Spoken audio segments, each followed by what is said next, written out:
નમસ્કાર દર્શક મિત્રો, તિરંગાની આન બાન અને શાન સાથે 15મી ઓગસ્ટના આ પાવન પર્વે આપ સૌનું હાર્દિક સ્વાગત છે ન્યૂઝ બુલેટિનમાં। તાપી જિલ્લા પોલીસ પરેડ ખાતે 80મા સ્વતંત્ર પર્વની ઉજવણી કરવામાં આવી। વ્યારાના પોલીસ પરેડ ગ્રાઉન્ડ ખાતે જિલ્લા કક્ષાના 80મા સ્વતંત્ર પર્વની ભવ્ય ઉજવણી કરાઈ હતી, જેમાં ગુજરાત વિધાનસભાના ઉપાધ્યક્ષ પૂર્ણેશ મોદીએ ધ્વજવંદન કર્યું હતું। કાર્યક્રમમાં ધારાસભ્યો, પદ અધિકારીઓ અને મોટી સંખ્યામાં જિલ્લાવાસીઓ ઉપસ્થિત રહ્યા હતા। વિદ્યાર્થીઓની દેશભક્તિની કૃતિઓ બાદ શ્રેષ્ઠ કામગીરી કરનારનું સન્માન અને વૃક્ષારોપણ કરાયું હતું। સ્વાતંત્ર્ય દિવસે પણ વિદ્યાર્થીઓની હાલાકી, એસટી બસ સામે વિરોધ નોંધાવ્યો। તાપીના નિઝર તાલુકાના દેવાલપાડા, ખોડદા અને અડદા ગામના વિદ્યાર્થીઓને એસટી બસ ન મળતા હાલાકી ભોગવવી પડી।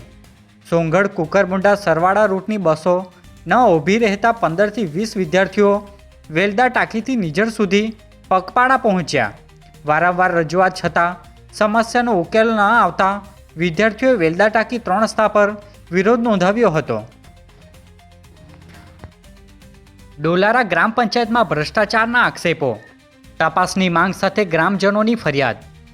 વ્યારા તાલુકાના ડોલારા ગ્રામ પંચાયતમાં સરપંચ પતિ દ્વારા કથિત બિનઅધિકૃત વહીવટ અને મનરેગા, આવાસ, વાસ્મો તથા સ્મશાન ભૂમિના કામોમાં ગેરરીતિના આક્ષેપો સાથે ગ્રામજનોએ ટીડીઓને ફરિયાદ કરી છે। છેલ્લા 3 વર્ષના હિસાબોનું સ્પેશિયલ ઓડિટ કરી જવાબદારો સામે કાયદેસરની કાર્યવાહી કરવાની માંગ કરવામાં આવી છે। સાથે જ 7 દિવસમાં કાર્યવાહી નહીં થાય તો આંદોલનની ચીમકી અપાઈ હતી। વ્યારા પોલીસ પરેડ ખાતે સ્વતંત્ર પર્વે પોલીસની શિસ્તબદ્ધ સલામી અર્પણ।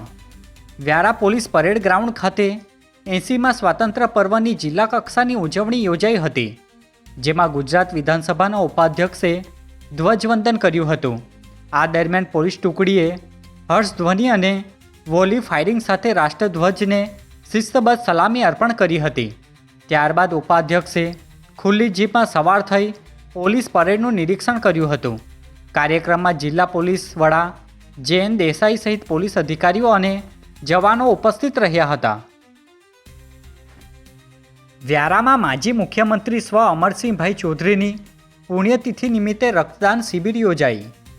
વ્યારાના ડૉક્ટર બાબા સાહેબ આંબેડકર ભવન ખાતે 80મા સ્વતંત્ર પર્વ અને માજી મુખ્યમંત્રી સ્વ અમરસિંહભાઈ ચૌધરીની 22મી પુણ્યતિથિ નિમિત્તે રક્તદાન શિબિર યોજાઈ હતી, જે શિબિરમાં 100 યુનિટ રક્ત એકત્ર કરવામાં આવ્યું હતું, જેમાં ધારાસભ્ય ડૉક્ટર તુષારભાઈ ચૌધરી સહિત મોટી સંખ્યામાં કોંગ્રેસના નેતાઓ અને કાર્યકર્તાઓ ઉપસ્થિત રહ્યા હતા।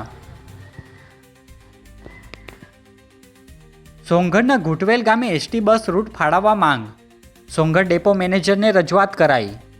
સોંગઢ તાલુકાના ઘુટવેલ ગામના સરપંચ દ્વારા ગામ લોકોની સુવિધા માટે એસટી બસનો રૂટ નક્કી કરી ફાળવણી કરવા સહિતની માંગ સાથે સોંગઢ એસટી ડેપો મેનેજરને લેખિત રજૂઆત કરાઈ છે, જેમાં ઘુટવેલથી વડદા ઉમરદા ગામ થઈ સોંગઢ સુધીનો બસ રૂટ શરૂ કરવા માંગ કરવામાં આવી છે। સોંગઢના કોસંબિયા ગામે 60 વર્ષીય પુરુષે દવા પીધી, સારવાર માટે વ્યારાની સિવિલમાં દાખલ। સોંગઢ તાલુકાના કોસંબિયા ગામે 60 વર્ષીય સુમનભાઈ ગામિતા અગમ્ય કારણોસર ઘરમાં દવા પી લેતા તેમને તાત્કાલિક નજીકની CHC ખાતે પ્રાથમિક સારવાર લીધા બાદ વધુ સારવાર માટે વ્યારા સિવિલ હોસ્પિટલમાં ખસેડાયા હતા। તબીબોએ જરૂરી સારવાર આપ્યા બાદ બનાવ અંગે પોલીસને જાણ કરવામાં આવી હતી। વાલોડના ગોપાલનગરમાં સ્ટ્રીટ લાઇટના વીજ પોલમાંથી કરંટ લાગતા ભેંસનું મોત નીપજ્યું। વાલોડના ગોપાલનગર વિસ્તારમાં સ્ટ્રીટ લાઇટના પોલમાં ઉતરેલા કરંટની ઝપેટમાં આવતા એક ભેંસનું સ્થળ પર જ મોત થયું હતું। ઘટનાને પગલે પશુપાલક અને સ્થાનિકોમાં રોષ જોવા મળ્યો હતો। જીબીને જાણ કરતાં પાવર કટ કરી વાયર છૂટા કરવામાં આવ્યો હતો। સ્થાનિકોએ પશુપાલકને યોગ્ય વળતર આપવા તથા સ્ટ્રીટ લાઇટની સુરક્ષા વ્યવસ્થા અંગે તાત્કાલિક કાર્યવાહી કરવાની માંગ કરી છે।